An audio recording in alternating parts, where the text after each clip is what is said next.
darba wantu jireenyi hin darba.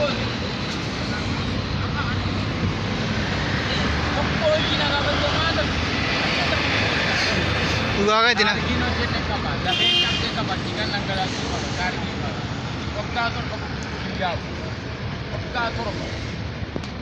Waggaa torba guutuu. Biyyaaf uummataaf hundaan mul'inaan nuti mul'atu kana baadiyyaa jiraadhaa zaalan basaa dhaqee daangaa dhaabee nama deebiidha. Sa.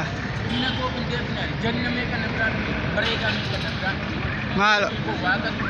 Maal Oromoon goota baay'ee qabdi yaar namoota goggoota.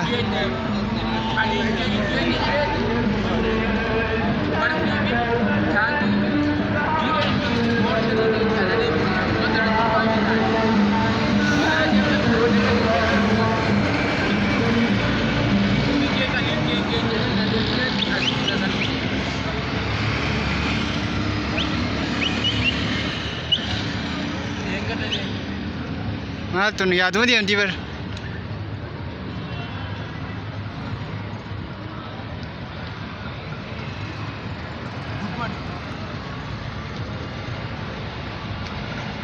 Keenya madaadha.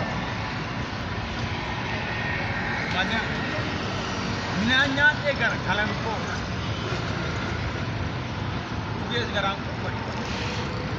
Natti dhagaamti waa'een biyyaa. Waa'ee jaallu keessa waa'ee daafii galaa.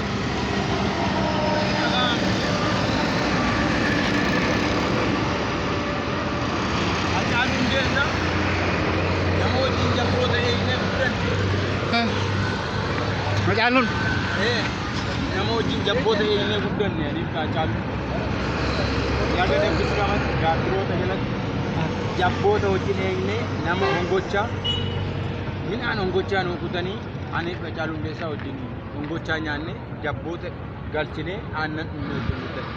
Deebinee bara 96 bara 97 filannoo 97 yaadatta yoo ta'e aniif Haacaaluu Hundeessaa kan jalle Amboo jirra. Galtamii jaayidhamne 97 erga filannoon 97 dhume ofii isaanii nu gadhiisan. Ofiifaan isa ajjeesan ani immoo jira. Ani immoo narra kadhe ani yoom. Ciao. Isa du'e wayyaana. Abshir. Hundi darba hundi nu akkatti naaf warru. Maamiti.